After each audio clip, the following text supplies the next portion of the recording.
Hi, and welcome to the Fabulous Women Podcast Studio. This is where you come to meet fabulous women in many different fields. And I'm Kim Allen. I'm your host, and we have an unbelievable guest. And she actually has a new title. She's a mega fabulous woman. And please, everyone, welcome Sally Foley-Lewis. Sally, welcome.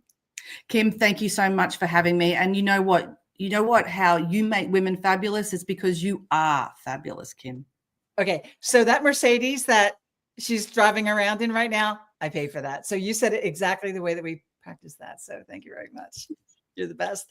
All right. So everyone, this is so exciting because I've never done this before. This is part 2 from the previous episode, which is titled The Power Seat, Women Thriving in Middle Management.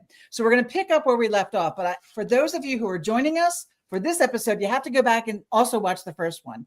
But I'm going to actually read Sally's bio real quick because I think it's really important to set the stage for the audience if they're listening or watching. If you're not watching, you're missing it because Sally and I love red and we look so good. This is probably the most colorful podcast. Sally is so funny. Oh my gosh. Okay, Sally, you know what? You have to explain why you're wearing that, your t-shirt. My burger, because I'm absolutely obsessed with helping middle managers be the best leaders they can be. And, you know, when you think about a hamburger, what's the best bit of a burger? The middle. So middle managers are like burgers. The best is in the middle. That's right. Absolutely. I love that. As you can tell, Sally is from Australia and she's making this podcast international. So again, the gifts just keep on coming. All right. So Sally Foley-Lewis inspires and skills managers to be high performing, purposeful, and productive, obsessed with leadership and professional development that ensures people reach their potential. Her presentations and programs positively impact confidence, leadership, and results. I encourage everyone to go on to LinkedIn and look up her profile.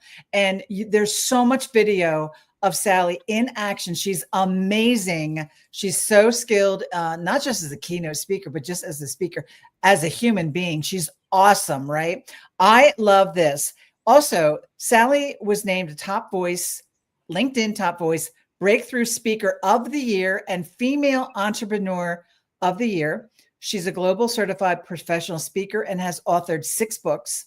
Again, the drive to support and skill middle managers comes from her own diverse roles as CEO and senior leadership experiences. She's also served on state and national boards. Sally delivers presentations, keynote speeches, workshops, and coaching live, online, and face-to-face to skill the managers, boost productivity, engagement, and self-leadership. Finally, blending 20 plus years of working with a diverse range of people and industries in Germany, the Middle East, Asia, and across Australia, Sally has extensive qualifications, a wicked sense of humor, and an ability to inspire and energize. Okay, I've never shown anyone my abs, but I might have to do that at the end of this podcast. Between the first one and the second one, I've got, I think, a 6-pack from laughing so hard.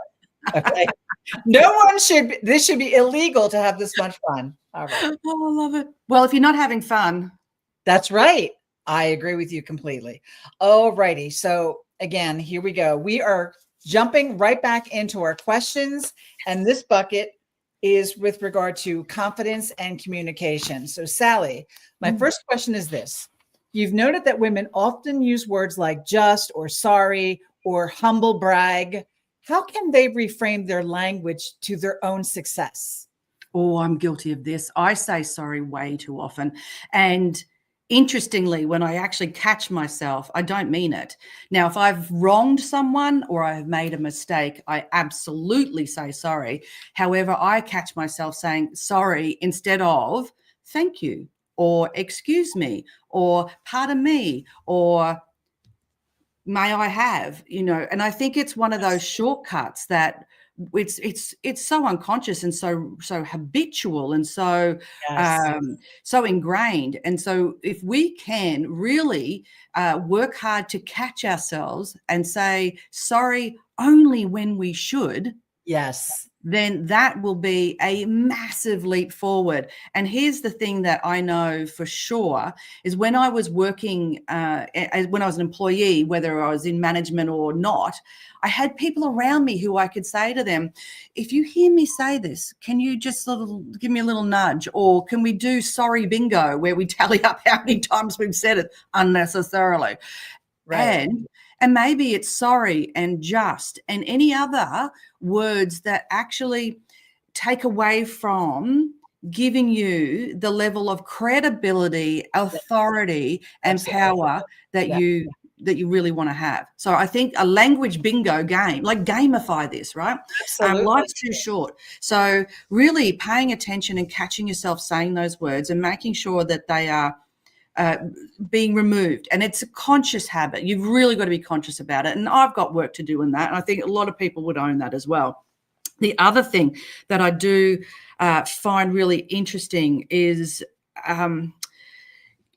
it's how we also, it's a languaging thing. And it's rather than I think we could, I believe we could, how about I recommend, I suggest. So what's the more powerful word? Yes. How do we just amp up just that credibility, just that little bit in our language choice? And again, when you're in the heat of the moment and there's 17 things happening, and how do you have, oh, and now Sally's saying I've got to have a stronger word. Well, yes, I am. And and it takes practice. It's not going to happen overnight, but it does take practice. And if we can really focus in on I recommend or I suggest versus, well, I think. Right. There's a difference, right? There is. Yeah. Absolutely. Yeah. And I think the other thing is there might be a slight cultural difference here where in Australia, we tend to be a little bit more, when a compliment comes, we would tend to say, oh, it was all the team, the team did it, because we don't want to show up. We don't want to put ourselves out there. Yes. However, I do think we can do that humble brag and that sort of that sharing of credibility without erasing ourselves completely. Exactly. So what I mean by that is we could say something like, our team achieved this under my leadership, and I'm so proud that we were able to get the results we were after. Yes. Yes. And is that, that's not bragging, that's actually accuracy. And I said this in our first episode, this is not about ego, it's about accuracy. Absolutely. And I think we've got to try and reframe that with our own mindset about how we talk about ourselves as well. So, yeah. I agree with you. I mean, I read a whole book about communicating and engaging. And one thing that I offer anyone, but since we're talking about women, I love to observe people. I love to listen to them when they're speaking, but I also have conversations with them with body language. Right. So, right. Yeah, that's I'm fluent in that. So that's very, one thing I offer women is because I love being around everyone. It doesn't have to be just women. I love being around men and everyone. But I will say right now that I observe men, how they speak, and I many times take a page out of their book and I'll do and say the same thing they do. Because something that you just did about 1 minute ago, well, yeah, why do women do the sing-songy thing and move our head?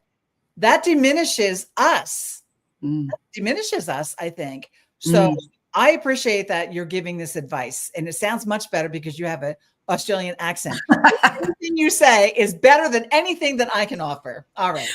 G'day, mates. Now, what you got to do, because I'm Australian, here's another tip, though, and I love that you brought up the body language piece. Because we're so much in like this, we work like this a lot now. Yes. What I would love for everyone to do is actually under the desk, plant your feet.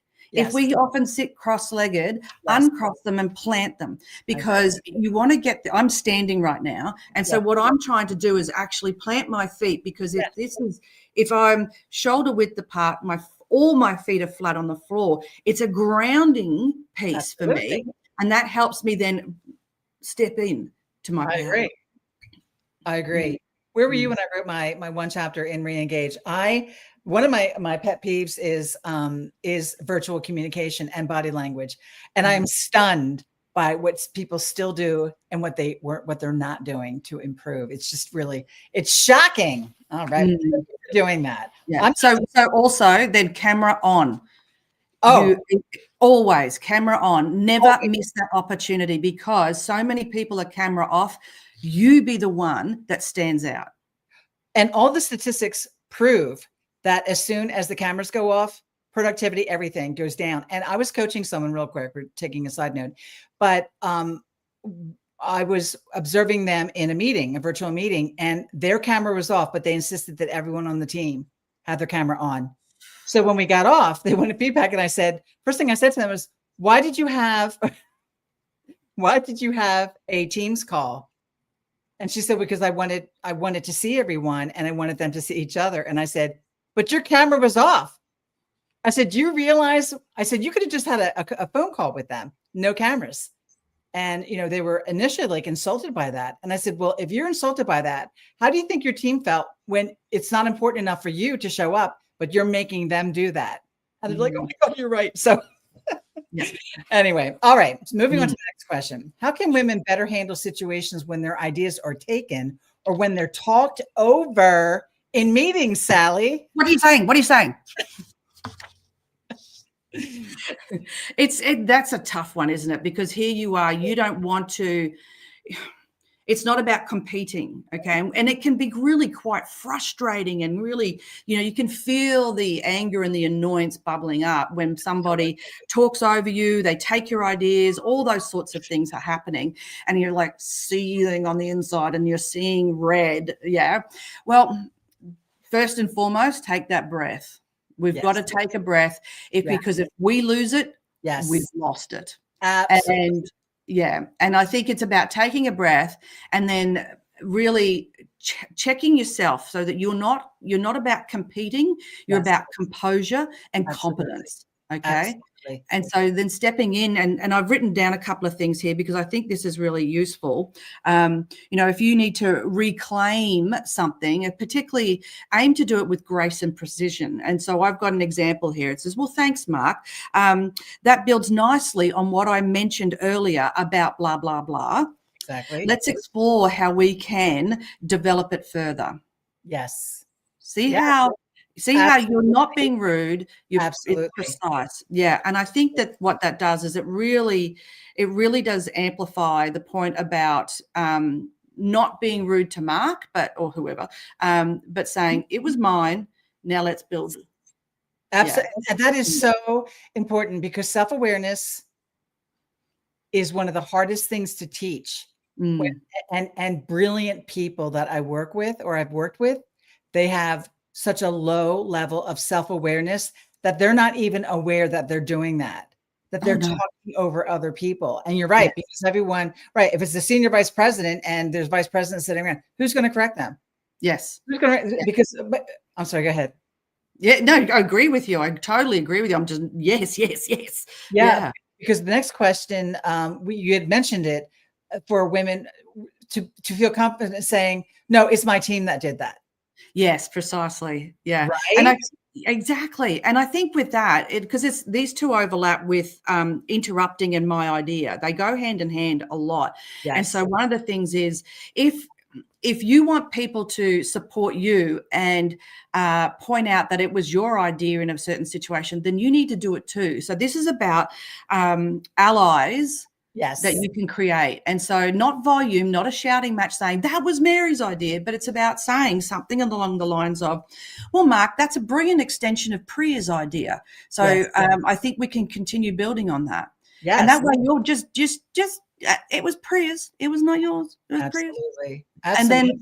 And then Priya is going to appreciate that, and she's going to be looking out and she'll have your back as well. Now, the other thing, and I really want to share this, is I was in a group of 2 women, 3 men, and we were meeting online regularly every month for probably 2 years. And I will own, I waited too long before I actually spoke up. And we've been going for months and months and months. And I just put my hand up and I said, you need to stop talking right now, Dave. And Dave just said, what? I said, for months, you interrupt the female and I, but you never interrupt the three blokes. That's very Australian for men. Mm-hmm.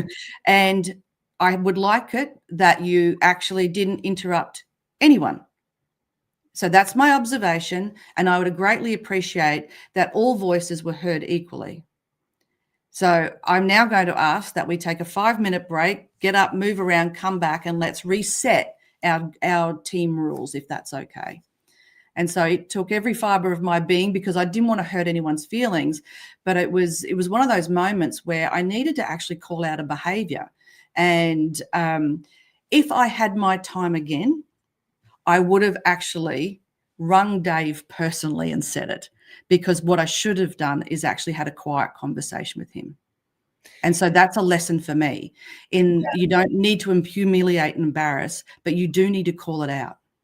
Right. And okay, I've never done this before. I want to pause the podcast for everyone, because that was such an aha moment. And I want to be just like Sally when I grow up. I don't have anything to give her an award for saying that. I only have a pumpkin because it's fall. Where am I? Yes, I'm giving Sally a pumpkin, my pumpkin. That is the only award I have, but I will tell you, I want to try that. I will try that. And you know what? Sometimes people need to hear that. And I agree that an alternative is to take them aside and talk with them. But you did it, and I will say you did it with aplomb.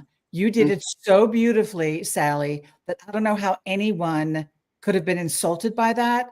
It just, kind of like a little, I don't want to say like a slap in the face, because then you wind up in jail. And I don't think that you would look good in orange. I think you look good in red. But anyway, that is one of my podcasts, of all my podcasts, and aha moments. So thank you for sharing that. That's all right. May I build on a little bit of that too? I mean, I had the grace of we had strong relationships. So so that was okay. And he came back and he said, I did not even realize, thank you. I still stand that I should have said it privately. And here's the 180-degree alternative to this. So yes. When you have an interrupter, yes, and you may not feel as though you can actually say that to them even privately, how about doing a 180-degree turn and just say to them, hey, Dave, when we go into the meeting, I would really love your help with something. Can you pay attention to who does all the interrupting?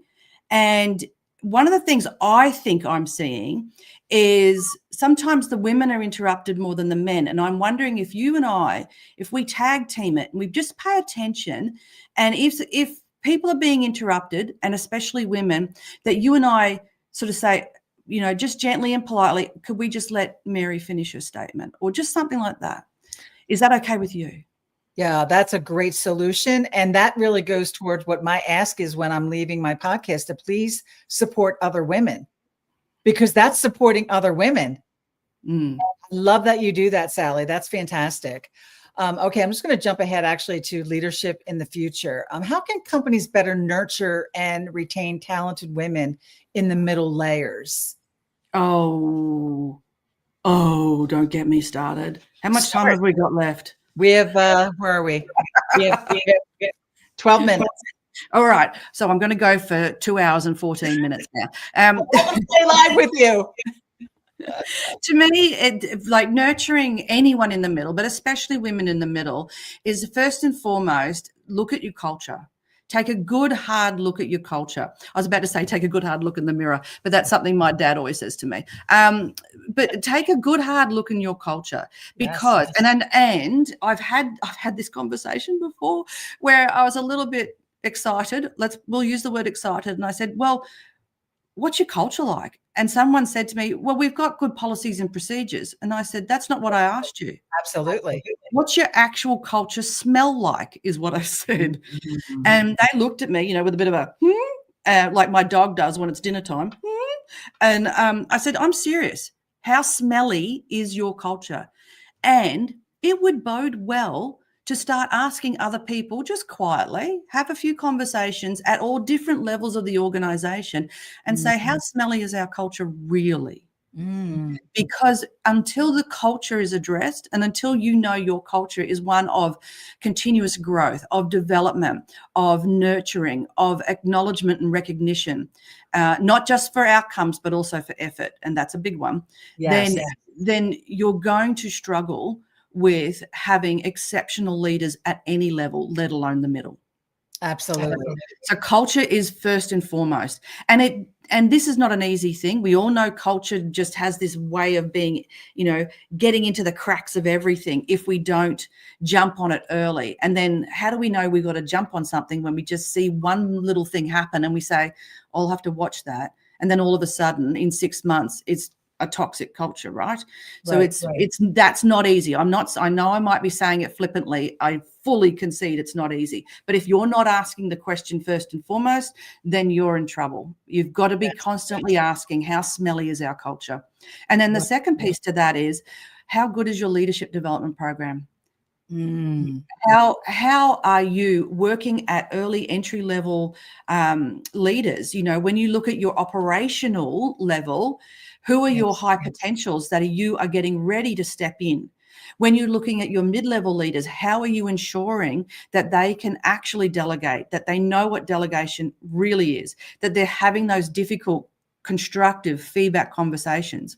So many organizations, I love this statistic where I won't have the numbers right because I don't have them in my head, but this study was done of X number of companies that asked them, how many of you value delegation? And it was something just over half, 50-something percent. And then they asked that 50-something percent, how many of you actually train? And of that 50-something percent, it was something like 28.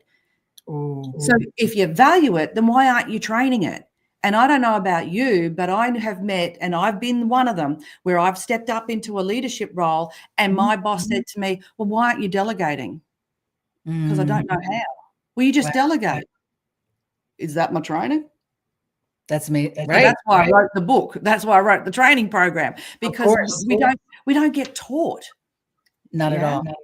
And so, and hands up if you're a parent, you obviously at home are delegating, but that's usually slightly more towards dictatorship at home, I reckon. Especially with some kids, we've got to be a dictator. Clean that room, or maybe not. I'm being silly there, but the reality is, we are rarely taught the skills of delegation. We are rarely taught the fundamental skills of having performance conversations that leave someone engaged and ready to actually change a behavior or put an effort in. We're rarely given the training to help others prioritize their work. We ourselves are very rarely given the training when we move into the middle of how to let go of some of the widget making and the expertise we had into the people leading.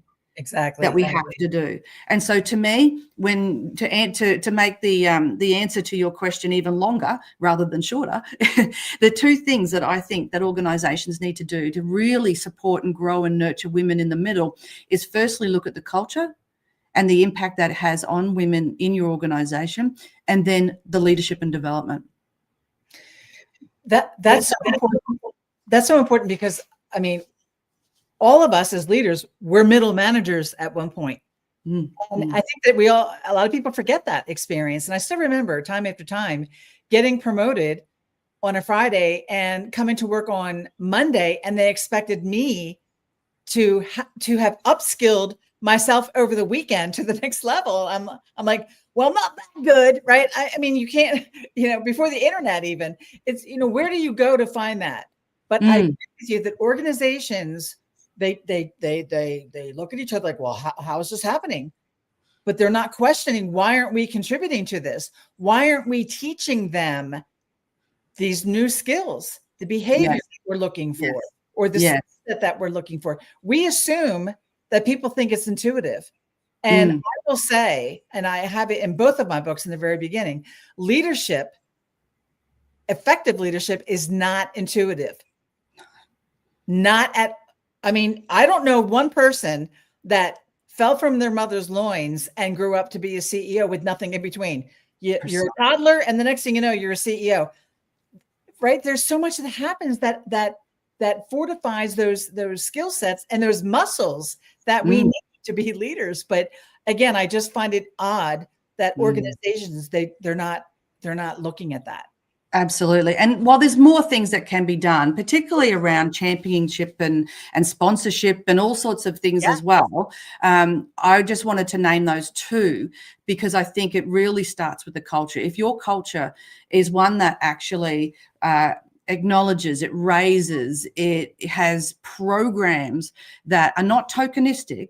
Yes. They're not tokenistic programs. And I'll give a classic example. I saw this not too long ago from an LGBTQ someone who identifies that way and says, I'm not your token committee person.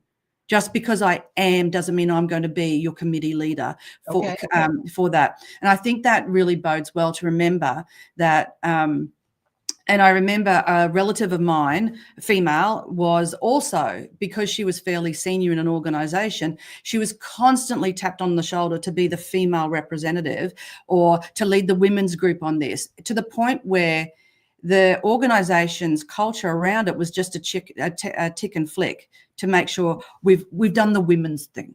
We've ticked that off.